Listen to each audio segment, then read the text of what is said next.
China just pulled off a game-changing move in the skies, successfully refueling two H-6N strategic bombers mid-air using its powerful Y-20 tanker. This isn't just a routine drill. It marks the first time the world has seen China demonstrate long-range strike capability with such precision. It's a major leap in global air operations, shifting how far Chinese bombers can really go. In this video, we break down exactly how it happened and why it changes everything in the Indo-Pacific. What happened in June 2025 might look like just another mid-air refueling drill, but it marked a significant shift in global aerospace capability.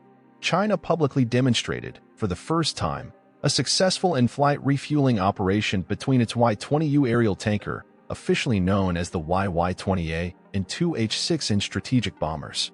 This wasn't just a rehearsal or an isolated flight.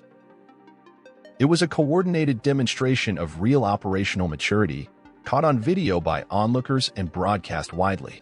The Y-20A tanker is a heavily modified version of the Y-20 military transport aircraft, developed by H-6N Aircraft Industrial Corporation. First flown in 2013 and inducted into the People's Liberation Army Air Force, PLAAF, around 2016, the Y-20 was originally designed for heavy cargo transport. But its evolution into a refueling platform was part of a strategic vision that started materializing around 2018, when satellite imagery first spotted tanker-configured prototypes. The aerial tanker features 3 refueling points, 2 wing-mounted and 1 on the fuselage center line, allowing it to refuel up to 3 aircraft simultaneously. In the June 23 drill, 2 H-6N bombers, with tail numbers 55331 and 55334, were seen connecting to the drogue system in formation. This configuration isn't just for visual show. It reflects complex coordination involving flight control systems, navigation accuracy, and aircrew synchronization. What makes the Y-20A so significant is its fuel capacity and range. Powered by WS-20HIG bypass turbofan engines, introduced in 2023, the tanker can offload up to 90 tons of fuel, a figure that's nearly 3 to 4 times more than China's earlier H-6U refuelers. That fuel doesn't just keep aircraft airborne, it fundamentally changes how long they can stay on mission, how far they can go, and what kind of routes they can take. Another advantage is mobility and efficiency. The new engines allow for extended range operations, reportedly beyond 5,000 kilometers, enabling the Y-20 to support bomber and fighter operations deep into the Pacific and across wider maritime zones. The Y-20 refueling breakthrough wouldn't matter nearly as much without the aircraft it supports, and that's where the H-6 bomber fleet comes into focus. The H-6 isn't a single aircraft, but a family of long-evolving platforms based on China's licensed production of the Soviet Tu-16, which entered Chinese service in 1969. Over the decades, this bomber has undergone significant modernization, resulting in several variants tailored for different mission profiles. The variant at the center of this transformation is the H-6N, first revealed publicly in 2019. The H-6N was designed with extended range capability in mind, featuring a fixed aerial refueling probe on its nose, a design adaptation that anticipated eventual support from aerial tankers like the Y-20. But the refueling hardware is just one piece of a much larger evolution. The H-6N boasts modern avionics, including a glass cockpit, digital fire control systems, and long-range navigation equipment, bringing it into line with 21st-century aerospace standards.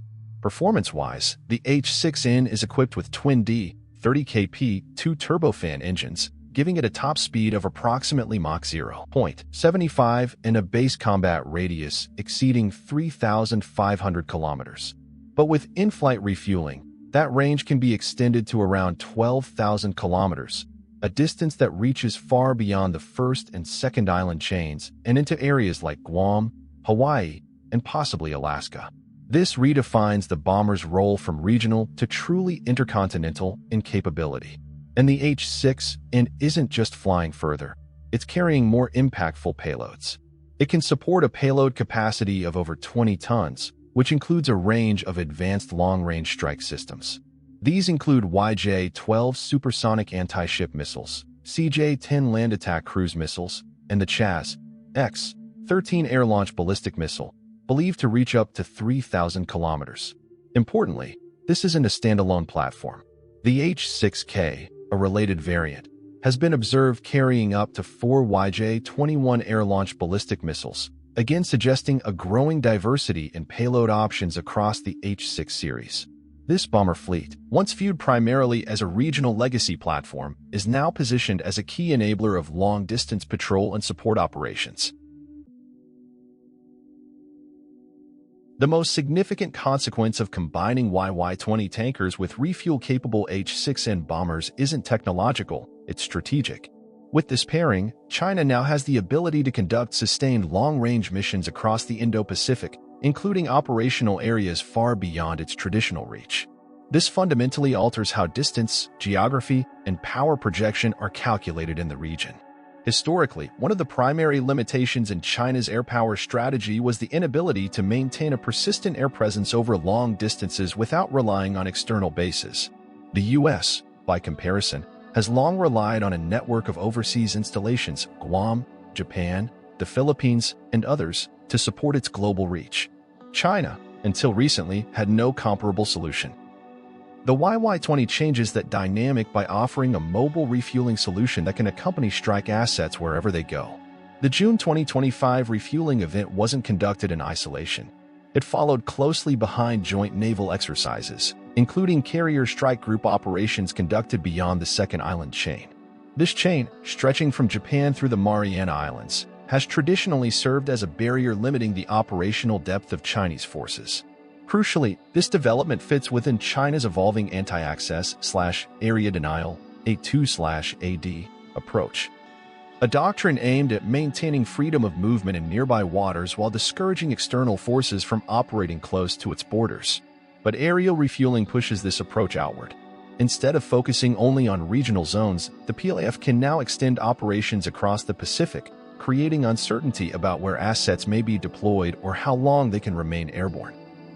Even without a next-generation stealth bomber like the still-in-development H-20, China has found a way to maximize the potential of its current fleet.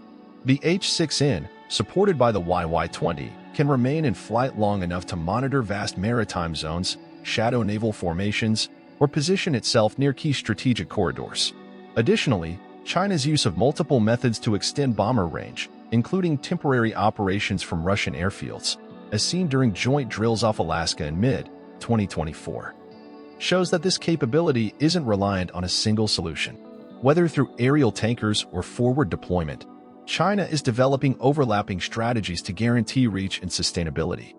China's successful refueling of H-6N bombers using the Y-20 tanker marks a turning point in long-range air operations.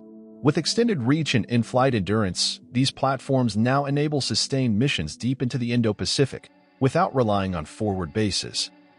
This isn't just technical progress, it's a shift in strategic flexibility and operational presence. The combination of a modern aerial tanker with a refuel-capable bomber gives China the tools to reshape regional planning and redefine reach. As future platforms like the H-20 approach, one thing is clear: China's air power is evolving faster and flying farther than ever before.